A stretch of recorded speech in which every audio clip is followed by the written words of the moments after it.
Okay, we were in the middle of Perek Zion, and what we had basically identified was that the identity of the presenter or speaker in Perek Zion is the Chacham. It's the first time we're introduced to the Chacham, and our goal today is to kind of finalize his presentation to each of his colleagues. A little bit we dealt with the presentation to the Ne'anatan. We're going to finish that and then move on to the Array and the Chacham, the Array and the Amal, and then try to pull it together to see exactly what his overarching philosophy is. What can we say about who and what the Chacham is trying to present? But more or less, we saw that the presentation in Perek Zion divides into three components. He starts with the description of the contrast between death and Shiva and mourning and Evel, the end of the thing rather than the beginning, and all of that in contrast to the day of birth, the celebration and the joy and the simcha and the song of the fool, all of that referring to, in the language of the Chacham, the worldview of the Ne'anatan. The last thing we touched on was the reference to Tov Shem Mishemen Tov. And I sort of left that for the end because that sort of parallels Yom Hamavet Miyom Hivaldo and Acharit Davar from Reshito. To put it simply, the day of death, the latter, the future, the end of thing rather than the beginning, Yom Hivaldo, day of birth, the Shem referring to the name we leave behind in this world. It's a little bit of a play on the word Tov Shem and Tov. And the Shemen referring to what was in biblical times and still till today. The standard practice is a baby is born, literally coming out of the womb. It's covered in blood, it's covered in liquid, it's covered in fluids that dry the skin out very quickly. And so the first thing you do is to kind of smear oil or smear some sort of cream on the baby in order to remove all of that schmutz and all of that cream. That's the shemen of birth, and you see it referenced explicitly in Sefer Yechezkel, where he's talking about, with the Navi, he's talking about this description of a baby found literally cast away in the fields after birth, and so it's sort of wallowing in its own fluids of birth. Right? That's the blood that it's in, and therefore the description of washing away all that blood and then smoothing the skin with asuchach mashemen with some sort of oil. I think that's the reference here to Tov Shem Mishemen Tov and Yom Hamavet Miyom Hivaldo. That's the parallel. And in all cases, the reference to the Ne'anatan, who said that the job in this world is to enjoy, is to benefit, is to receive and sort of God's bounty, if you will, but also just to kind of recognize that despite all that the world has challenges in the world, man's job is to simply receive and to benefit and to enjoy it. And the Nehanata and the Chacham turns to him and says, that's ridiculous. There is a very significant component of this world that you cannot just, quote unquote, enjoy. Death, mourning, the world is finite. There's so much in that, in the reality that you can't just kind of enjoy the ride, so to speak. And so he rejects the world of the Ne'anatan on that basis. Tov Shem Mishem Tov Yom Hamavet Miyom Hivaldo. Tov Lalachat Abeit Eva Milachat Abeit Mishtem Bashu Sof Kol Adam B'Chai Yiten Libo. The reality is death exists and you have to recognize it, and that way, and you take it to heart, and you cannot therefore go through life just with the philosophy of the Ne'anatan. And that's how he ends this part of his presentation. But then we move on to the Amal and the Yarei Elokim, or the Chacham's reaction to each. I'm actually going to start with the latter. I'm going to start with the Yarei Elokim, only because it's simpler to understand. And once we understand the Yarei Elokim, his remarks to the Yarei Elokim, we'll come back and try to break down his remarks to the Amal. So we're going to start I'm going to do this out of order. I'm going to do part 1, part 3, and then come back to part 2. Everybody with me? And the journey begins. So let's pick it up from Pasuk Tedvav. We're going to go back to the text, which is here. So let's start from Pasuk Tedvav. And we read it through last week, so I'm just going to kind of pick up right into the kind of analysis of it. And assuming he's now talking to the Yirei Elokim, the trademarks of his address to each personality, I think, is self-evident. Actually, on that source page, I highlighted the words that tell you who he's speaking to. So in the case of the Nenatan, he's clearly talking about Mishta and Schok and Simcha. These are our identity cards of the Nenatan. That's who he's speaking to. In the Amal's case, he's talking about Nachala and Kesef, and we'll talk about the Kaas, the anger that the Amal demonstrated in a few minutes. That is certainly to the Amal. And in the context of the Yireh, we see words like tzaddik, rasha, the righteous, the wicked. Those are certainly concepts of the Yireh Elokim, and so that is where we are turning our attention. Says the Chacham to the Yireh Elokim, Al tihi tzaddik harbe. Yal titchakam yoter. Don't be overly righteous. Don't be what we would call in classic English language an Ober Chacham. Everybody know what an Ober Chacham is? Right? I'm assuming you all know what an Ober Chacham is. Don't be overly smart. Don't. No. Excuse me? Can you please explain what that is? That's a hard one. Ober Chacham, somebody have a good translation of it? It's a Yiddish word for somebody who is overly. It translates literally as super wise or overly wise, but it's usually in Body pants than everybody else. Excuse Would me? we say Smarty too pants? wise for your own good? Yeah, too smart for your own good, I guess. Smarty Thank pants? you. Yeah. Smart aleck? Excuse me? Smart aleck? Or Smart is that aleck, already okay. too negative? Yeah, it's okay. If you don't get it, it's okay. It was just a No, way I of. got it. I got it. Okay. Thank you. Al ti tzaddik.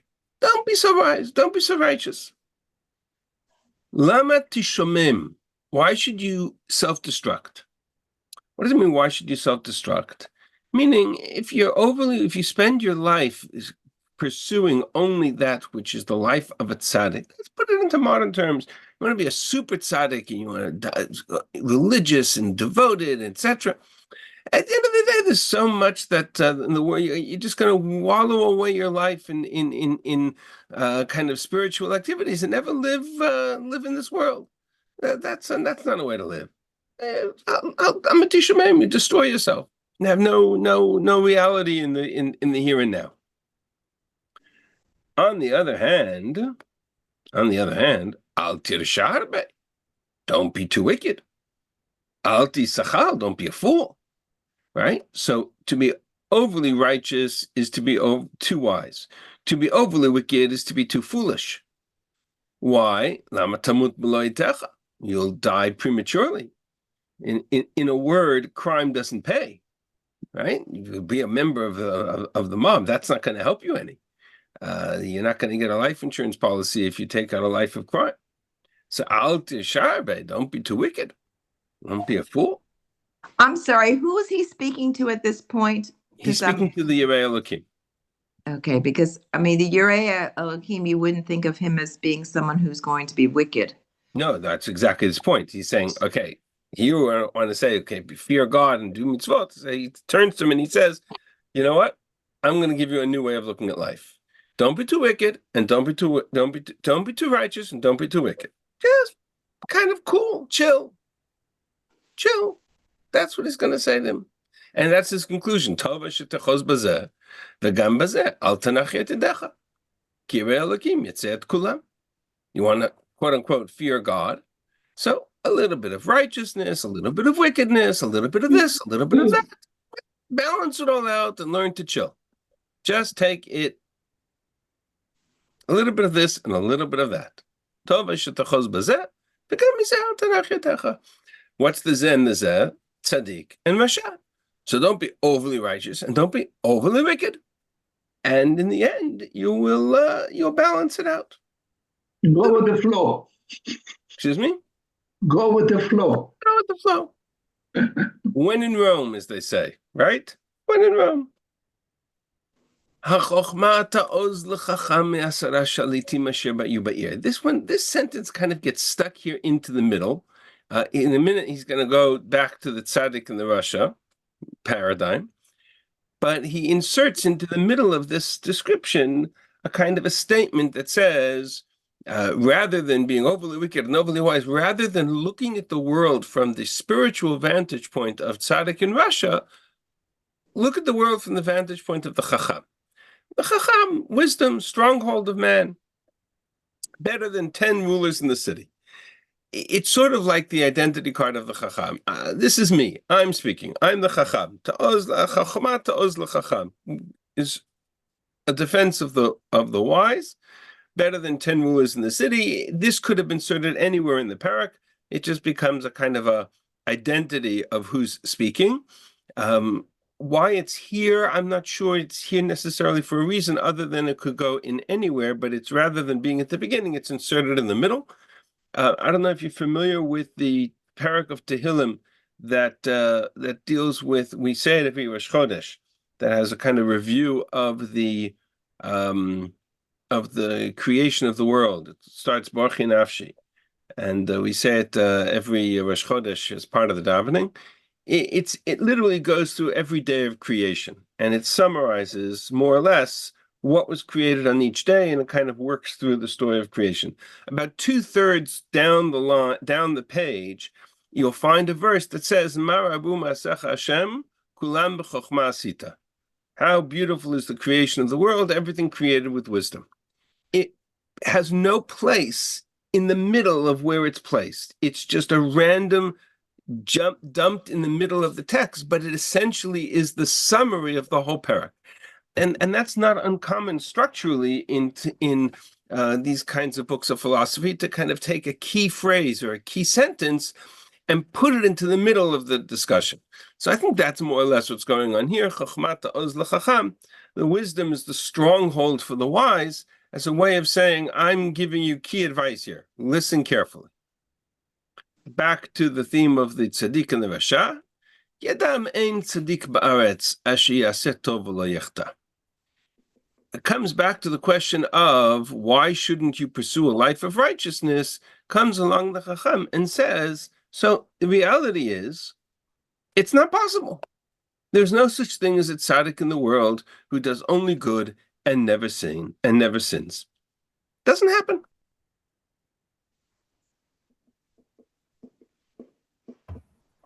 I think I skipped a pasuk. Did I skip? Pasuk Tedvav? I did. I apologize. We really need to start from Pasuk Tedvav, because I think that's a key piece of the story. His speech to the Yirei Elokim starts in Pasuk Tedvav, not in Pasuk Tedzayin. I started one pasuk too late. I apologize. I'll come back to what we were before in a minute, but this is a very important statement.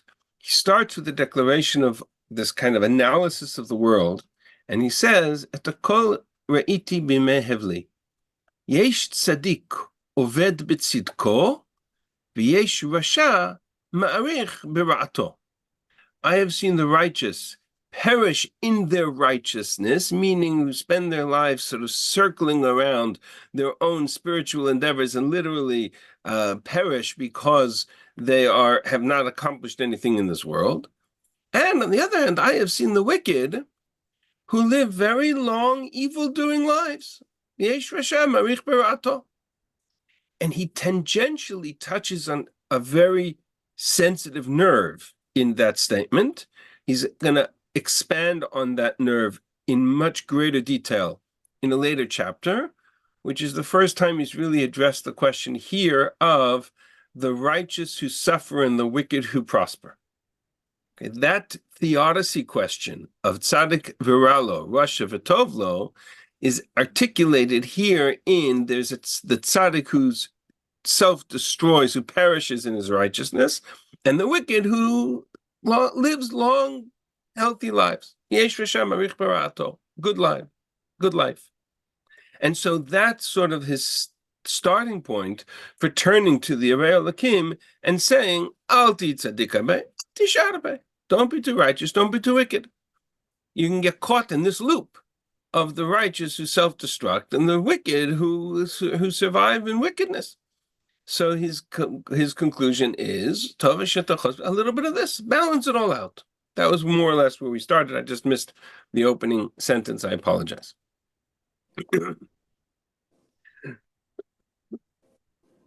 Sorry. That's where we're up to. There's not a righteous man on earth who does good and doesn't sin. Nobody's perfect. Everybody has faults.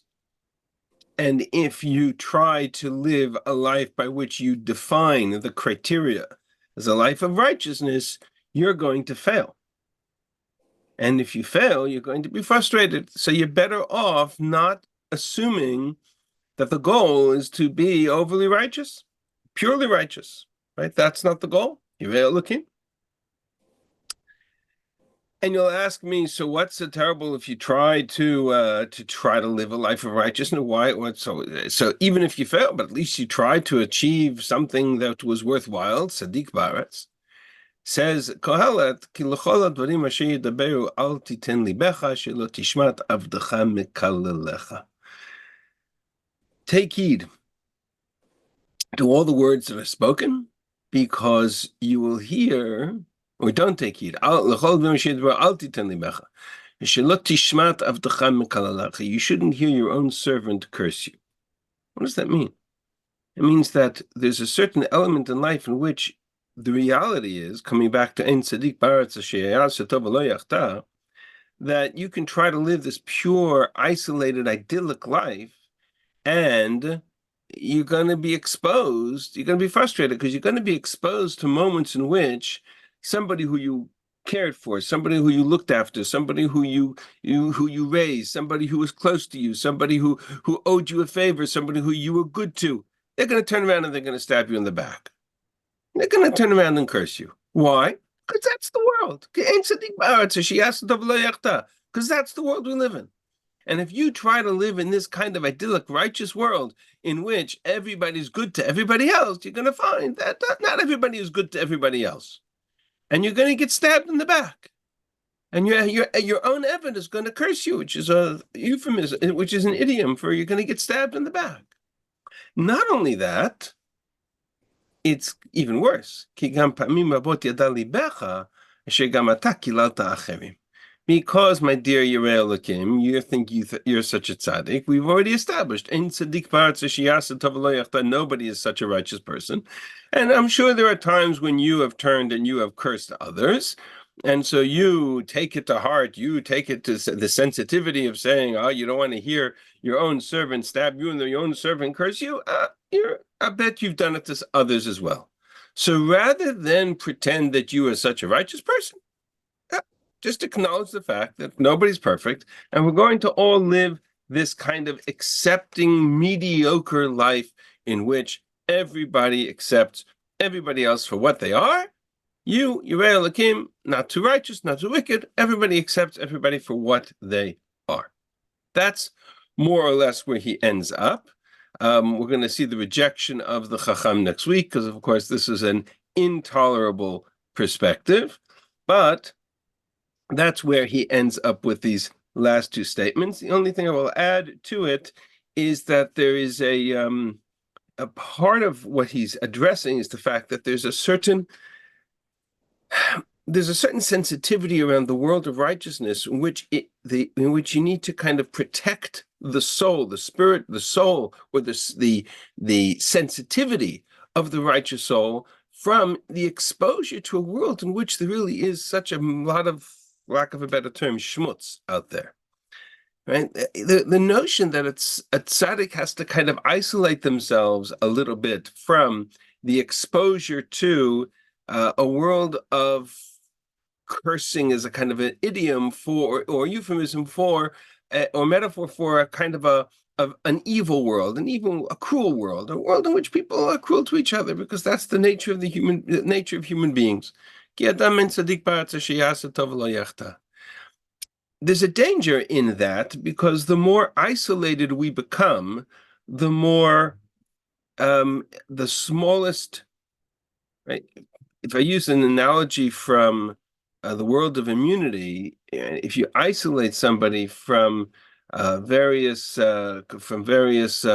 exposure to various negative forces, they lose their own immunity, right? We become stronger, we become more immune, we become stronger because we expose ourselves to the elements that and we develop a certain immunal defense. A person who sort of isolates themselves from the outside world in order to avoid the exposure to the cursing Evid, if you will, kind of ends up in a world in which even the smallest attack or the smallest confrontation with that spiritual equilibrium can challenge them. And so we become stronger in a certain way by being exposed to the world around us.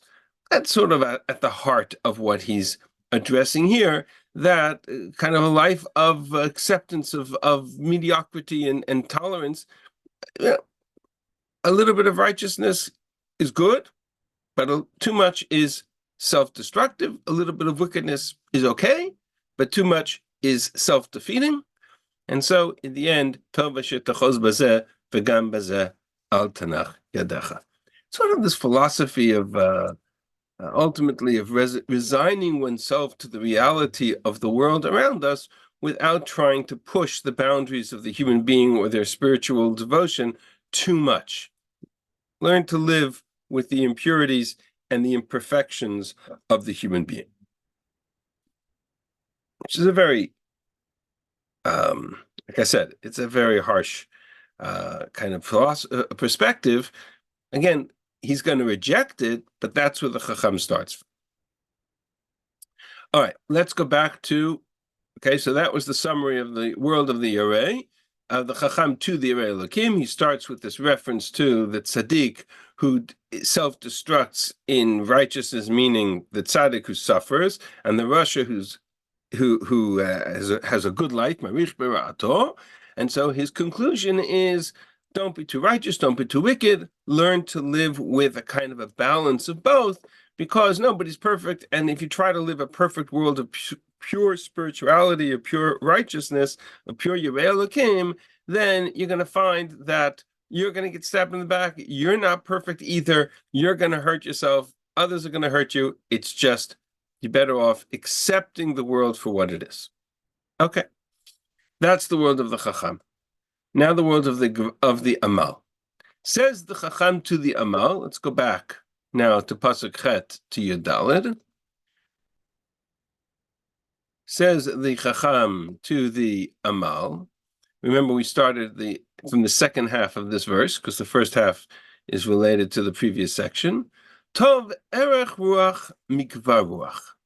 Better to be patient than to be proud or arrogant. Al tivahel beruchacha lichos. Do not be hasty in your spirit to be angry. Ki kas bechek ksilim minoach. Because anger rests in the bosom of fools. So, of course, there's a direct connection here, right? Patience, erech ruach, is the opposite of arrogance in this context, right? You be patient rather than be proud, because the person who is proud is also the person who is angry. Meaning there's a direct correlation here between anger and arrogance. The anger is a component of the arrogance. A person who is arrogant, he thinks that the world kind of revolves around them or around what they expect from the world. And when that doesn't happen, they get frustrated. They don't have the patience to sort of see it out, and they get angry. What's the old expression? Anger is a function of expectation. Right? So that or arrogance, that is that's essentially the calling card here. Tov erech ruach mikvar ruach. You better to be patient than to be arrogant. Arrogant leads to anger. Do not let yourself become angry. Anger rests in the bosom of fools. And he's going to come back to this issue about anger in a moment as well. Al tomar ma she'aya she'yamim harishonim hayu tovim me'ela. Don't think that, oh, the good old days. right? Don't be frustrated about, oh, the good old days. Those were the good old days. Ki lo mechokma sha'alta al zeh. That's not a question, or that's not acting wisely. Same theme. Don't be arrogant enough to think that you are in control. Right? This frustration of the good old days means that, again, it's a function of the expectation, or the arrogance that you think that the world should be in a certain way, it should look a certain way, it should act a certain way, it should feel a certain way, and it doesn't. So you bemoan the good old days when maybe you thought things were better, right? That's part of that gvar ruach, that's part of that arrogance, and part of that anger. The world is not yours to control. Now, of all of the personalities that we've encountered so far, who was the one who felt most directly that the world was theirs to control? Was the world of the Amal. Right? The Amal was the exact opposite, was the foil of the Ne'anatan. The Ne'anatan said, we're in no control because God is in control. And the Amal said, no, we're in total control. The Yerei Elokim kind of navigated between them. We'll come back to him a little bit later. Right? Whereas the Chacham says to the Amal, you think you are in control? If you think you're in control, you're going to be very frustrated. And that frustration and that arrogance that you think everything is in your control, the Yerei Elokim also spoke to the Amal as a function of arrogance, right? Is going to lead you to anger. That's self-destructive.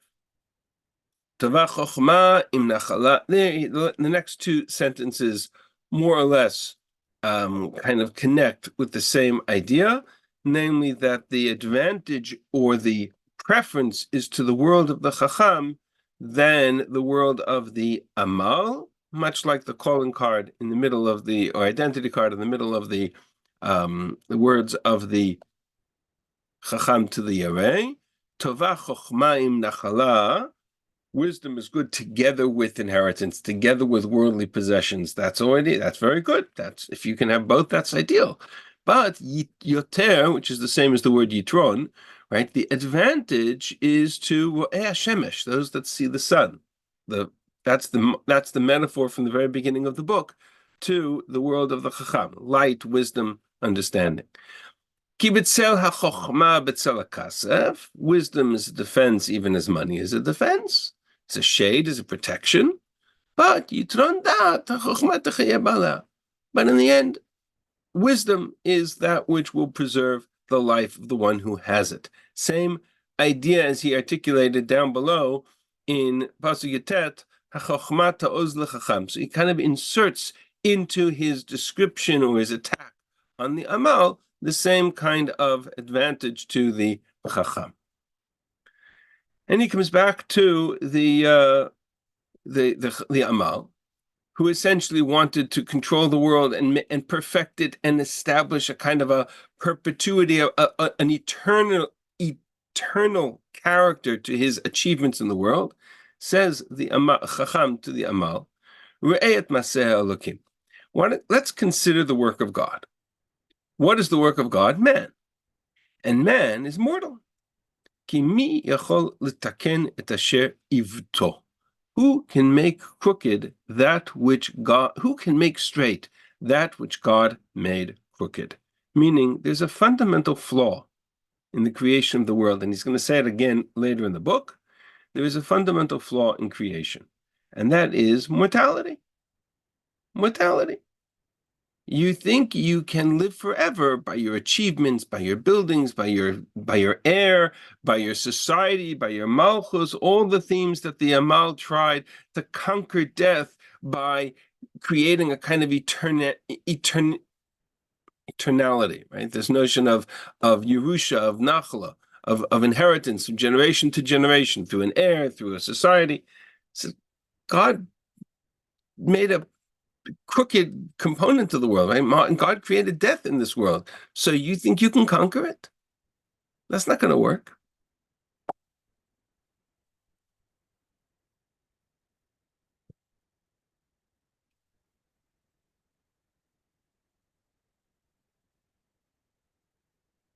B'yom tova yeh b'tov. On a good day, let's see if I skip something. Yeah. B'yom tova yeh b'tov.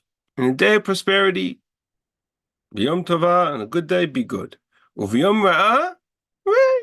And in the day of adversity, a bad day, so consider this. Gam et zeh l'umat zeh asa Elokim. God has made both. God made good days, God made bad days. God made success, God made failures. God made a world in which there are mistakes. Okay. As al divat shelo yimtza adam acharav me'uma. In the end, man cannot find anything after him. This world is finite. And again, he comes to the same kind of perspective that he said to the Chacham, which is, you're trying to change the world, but the world is not changeable. The world is a world in which there's good things and there's bad things. And so you're better off just accepting it as it is, rather than trying to modify it, change it, conquer it. Right? God created things that are crooked. So what, do you think you can fix it? You're so arrogant and angry all the time because you think you can fix the world. You're not going to be able to fix this world. So don't be so angry and don't be so arrogant. That's the Chacham's message to the Amal. Just fascinating. I once used this idea to compare Lahavdil on a different level, the Rambam's description of the relationship between anger and arrogance. There's a very famous passage of the Rambam in the laws, in his introduction to the Mishnah Torah. He talks in the laws of knowledge or ideas, he talks about this idea that every character trait of the human being, we should navigate in the middle, right? This idea of the golden mean, an Aristotelian notion of the golden mean, that we should kind of be balanced in everything we do in our lives in terms of a middle path, which is more or less what KOHELET is arguing in this chapter, although to an extreme. There are only two characteristics which the Rambam writes one should not take as a balanced approach. There are certain temperaments a person should never have kind of this middle path to, but rather he should distance themselves from completely. And they are Gevar Lev, arrogance, and Kaas, and anger. And in both of these cases, he says, one who is arrogant is as if they've denied God. Because arrogance means that I'm in control of the world. Why am I arrogant? I think that I'm in control of the world. And if I'm in control of the world, that means that God is not. So that's heresy. And similarly, anger is a function of that same arrogance. And so he says one should distance themselves from anger completely. Same idea. If one is angry, it's as if they're worshiping idols. So he connects these two ideas, and I think KOHELET does too. And he says to the Amal, he says, your anger, right? There's nobody in KOHELET who is more angry than the Amal. But you remember the Amal is the one who said to the Nehenatan, we talked about how God created the world and God runs this world. And the Amal's response to that was, "Oh, what are you going to do with all of the people who are oppressed in this world? What about the tier of the oppressed?" When he referred to in Perek Dalet as the Dimata Hashukim. And the Nehenatan's answer to that is, God will judge, God will hold everybody accountable. That's God's department, not man's. And the response of the Amal was to say, I'd rather not be born in such a world. I'd rather not live in such a world. Right, the oppressed and the downtrodden and the people hurting people, like that's not a world we can live in. We have to do something about it. We have to change this world and fix this world. That's the world of the Amal. That's even the Arei Elokim said to him, "Calm down, because." Right? When you enter into the world of the temple, let your words be few and listen more than do, right? Tov lishma karov lishma mitet taksilim zavach. The Amal's philosophy was, this world is mine and I can change it, whether it be through my actions or my children's actions or society's actions or the king's actions. Comes along the Chacham and says, don't be so angry. This world's not yours. And B, you can't change it. So learn to live with it and accept it. B'yom tov v'yeh b'tov, u'b'yom ra'a v'yeh gam et zeh le'umat zeh. So you already begin to see a pattern here, because his message to each one of the three personalities is more or less along the same lines.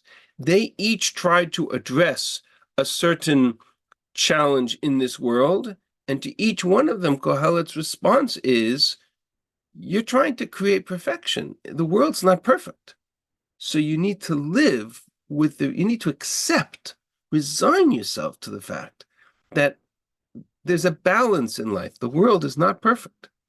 To the righteous, to the Arei Elokim, who wanted to seek perfection for the human being, the Chacham says to him, the world, the human being is not perfect. Al ti tzadik arbe. Al ti sharbe. Don't be too wicked, don't be too righteous. Right? There is those who are righteous who self-destruct, and there are wicked who prosper in life. That's part of the world we live in.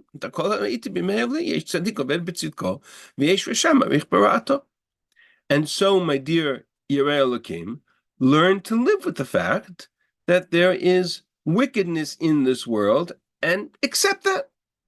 Don't try to change the human being. To the Amal, his response was, don't try to change the world. The world is not perfect. There is an imperfection in this world. There is a flaw in this world. There are good days, there are bad days, there's a day, man is mortal, right? There's an ivut, there's a corruption in this world that you can't avoid. And that's death. And therefore, their mortality is something which you can't avoid. So you, Amalu, tried to create immortality through your buildings and amass and wealth and who you're going to leave it to and what's going to happen to it. And the Amal, more than anybody else, who was bemoaning the fact that in the end of the day, everything is in the grave and I need to figure out a way to conquer death, comes along the Chacham and says, well, but it's a part of the world we live in. So learn to live with it. B'yom tov v'yeh b'tov v'yom ra'ah. So learn to live with it. And to the Nehenatan, who said, the world is, I'm going to enjoy this ride, right? Tov Shem and Tov, and the Mishteh and Achila, and drinking and eating and enjoying the world, comes along the Chacham, and he says, you're ignoring a key component of reality. A key component of reality is mortality. So you can close your eyes and be blind to it, or you can open up your eyes and accept it. It's part of the reality of the world we live in. Take it to heart.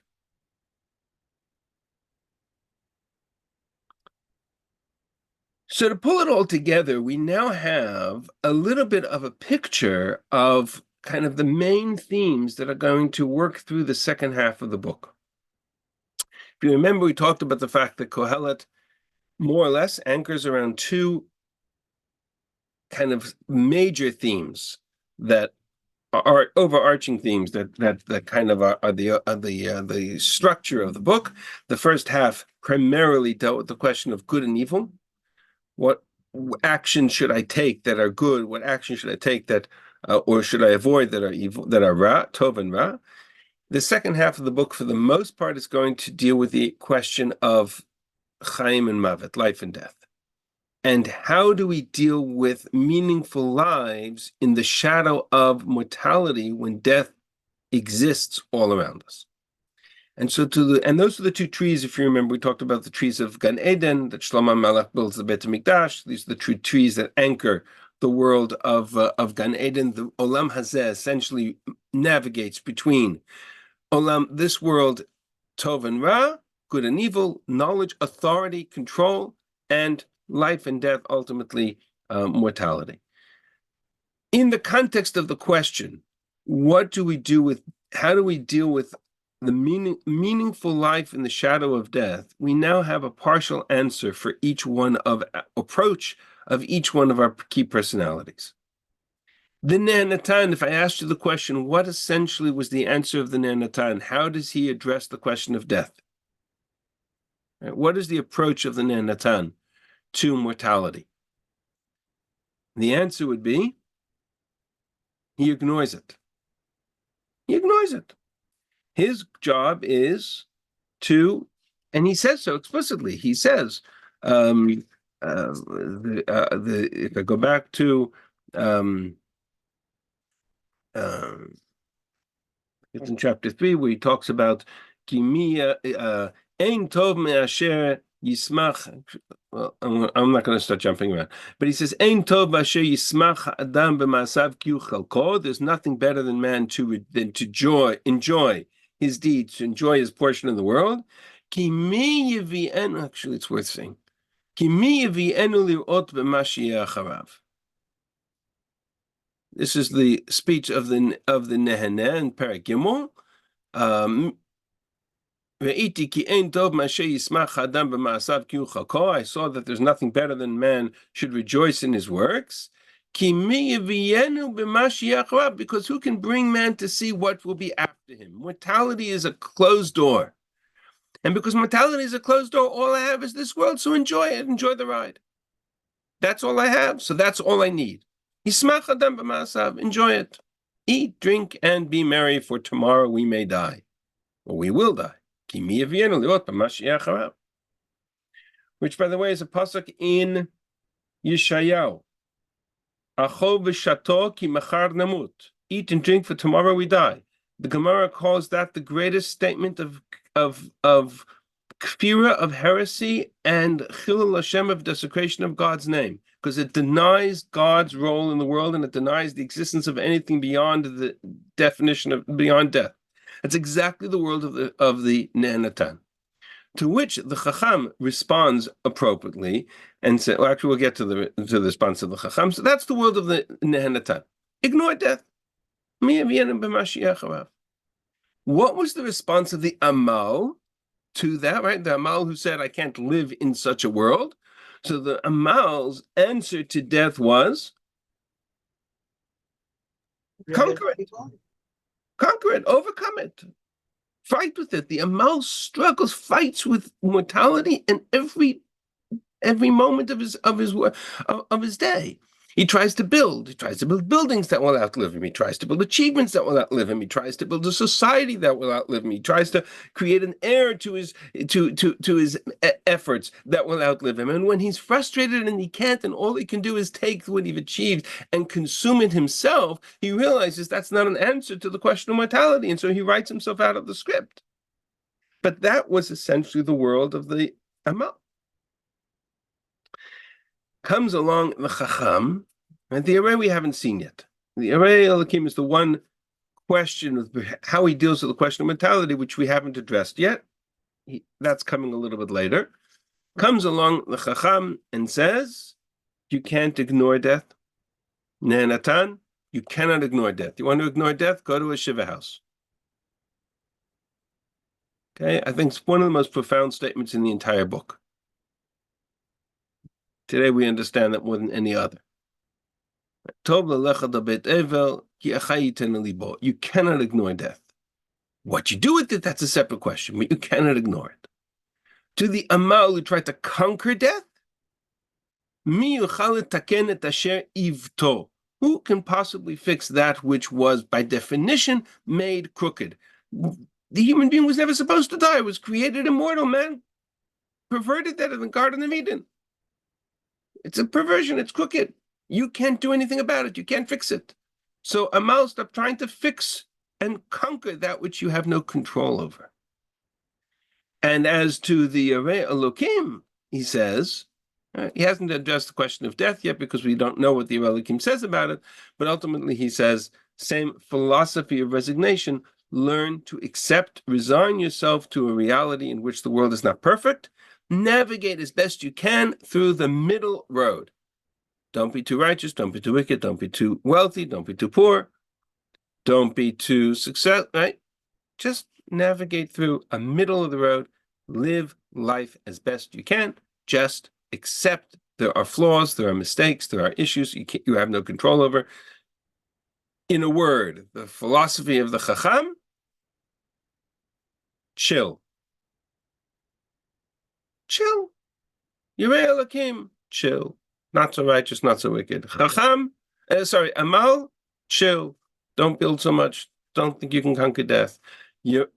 Nenatan, chill. You want to waste your life away in a feasting of Beit Simcha? You know what? There are also moments of tragedy in this world. So you have to learn to balance all of that.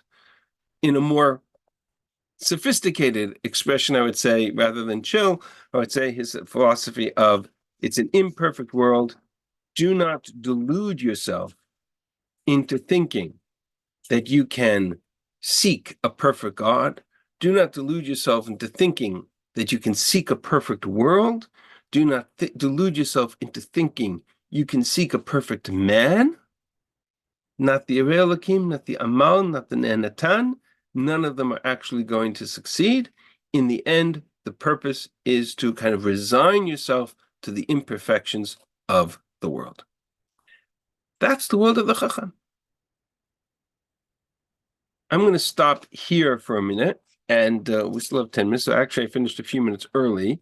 We might actually start the next unit, but I'm going to stop for a few minutes and see if anybody has any questions before we move further.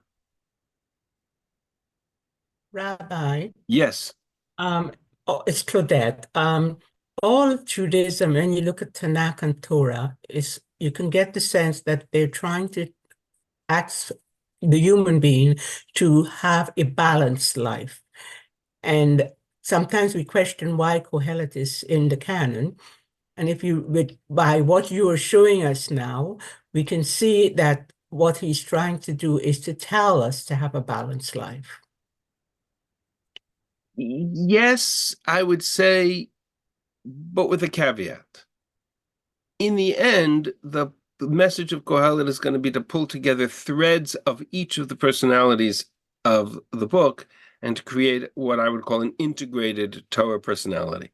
So the Yirei Elokim at the end is going to take a part of what the Chacham says into his world. But in itself, what he's saying is very complicated. Because in itself, what he's saying is everything's imperfect, including God.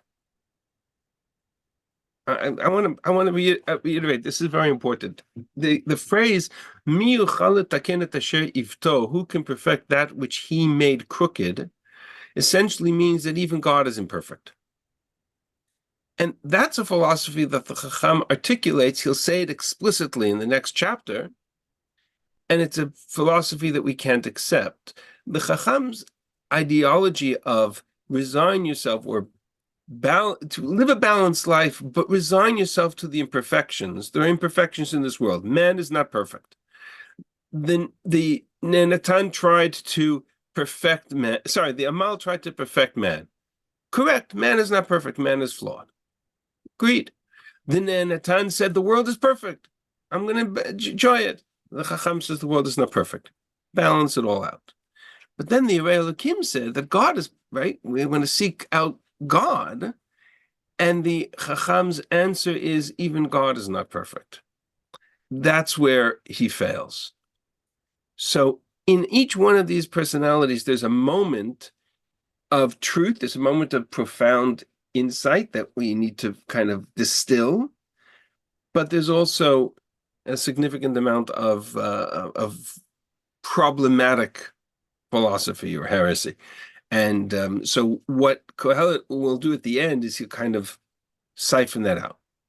And he'll sift from the Chacham, from the Ne'enatan, from the Amal. He'll take it all in and he'll present at the very end of the book in chapter 12 or 11, a balance to all of it. But we're not there yet. So right now the Chacham is in a very extreme place where his attitude is everything has a flaw and therefore we need to accept the world with all of its flaws, including a God with all of his flaws. So that's where the Chacham's complexity comes in. In fact, he says it in the next piece. Does anybody have any other questions on this? I just want Thank to. you, Rabbi. Yeah, No I would problem. like to ask, you gave a pasuk that says to ignore the rulers of the city and go with the wisdom. So that actually saying I'm not going with reality, but I'm going with something else. So it's not exactly sitting like what you're trying to say. So you're jumping about 2 chapters ahead, which is correct. Which is, remember, each one of these personalities starts with a certain perspective, and then they fall into a trap. Right. The trap the Chacham will fall into is when he starts to look at who's running the world. And when he realizes that the world is being run by fools and not by the Chachamim, he gets very frustrated. And he gets so frustrated that he gets angry. And when the Chacham starts to get frustrated and angry, he falls into the very trap that he set for everybody else. So that's exactly what's going to happen to the Chacham. He's going to self-implode. But that's jumping ahead Okay. 2 chapters. So hold that point because it's very good, but it's anticipating where he's going to take the Chacham in a couple of steps. Okay. All right. So if we have 5 minutes left, let me just introduce you to the Yerei Elokim's reaction to the Chacham, and that will set us up, please God, for next week. So we're going to go back to the text and move to Pasuk Tet, no, Pasuk Chav Gimel. Kol ze nisiti b'chochma, amarti ech kama v'hi rechaka mimeni. All of this I tried in wisdom. I said I would become wise, but this is far from me. Which is a way of saying, in the language of Kohelet, again, in the language of Midrash, I could take any one of these sentences, pull it out, and give it its own significance. And so there is a whole Midrashic discussion appears in the Gemara about this sentence, Shlomo HaMelech, who wanted to be the wisest of all men, and he understood every mitzvah except for Parah Aduma. Again, in the Medrash, there's a lot, that's a different direction.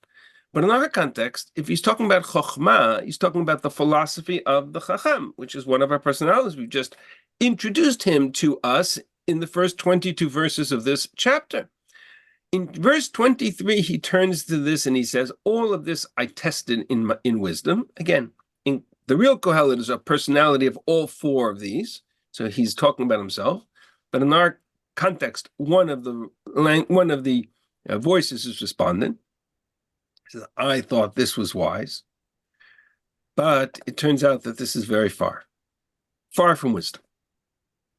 Rachok mashaya, far off.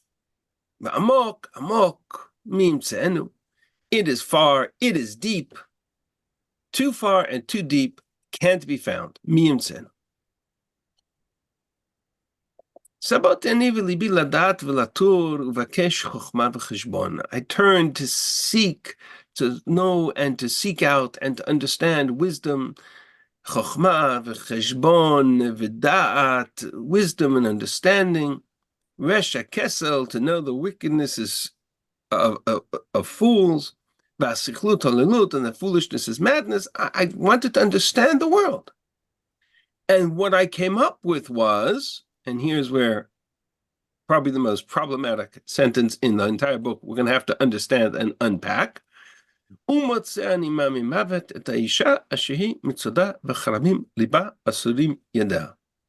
found my conclusion after all my search that a fate worse than death is a woman whose heart is snares and traps, whose hands are chains.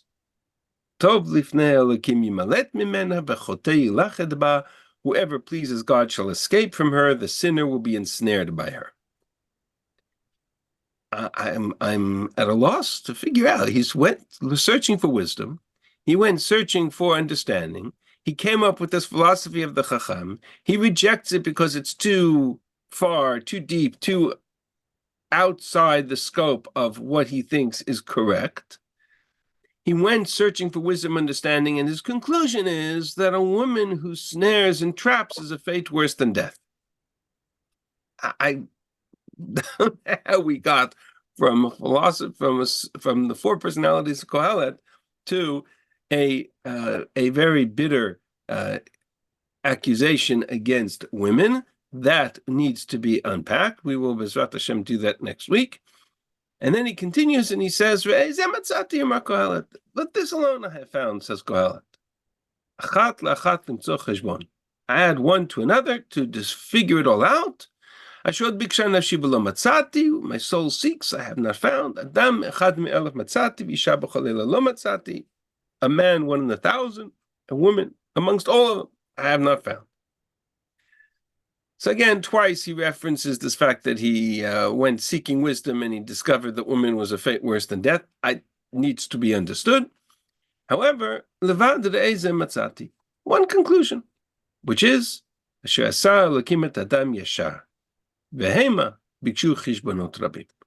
God made man straight.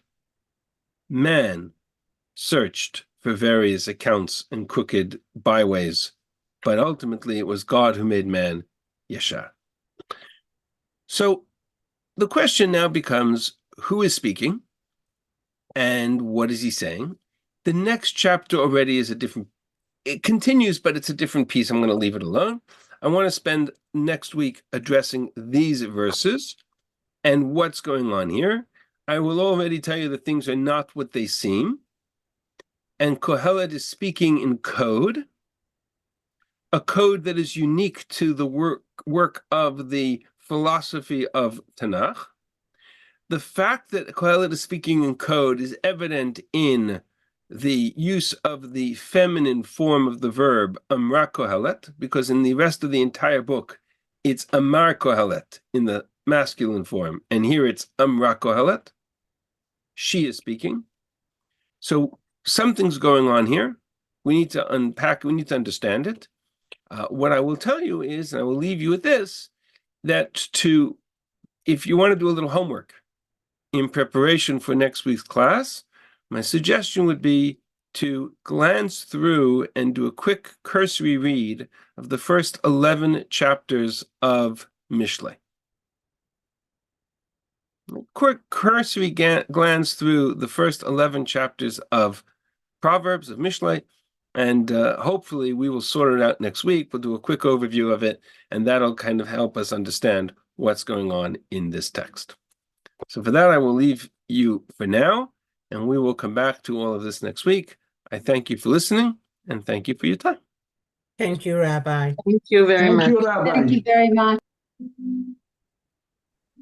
Thank you. My pleasure. Can I ask you something? Yes, May, sure. Yeah, you say amal all the time. Now, amal in Hebrew is toil. Now, Correct. somebody who works is amel. So why don't you call him amel and not amal? You are probably grammatically you are probably correct. Because right. I read all my notes in Hebrew without vowels, but you Yeah, are probably correct. yeah, because that's the verb, amel or somebody. But amal is the toil itself, and somebody who toils is amel. Yes, So I was wondering why you're saying that. Yeah, you are correct. It probably it probably should be the amel. Okay, thank you. Accept it. I will take that to note. Thank you. Thank you. Bye. Thanks.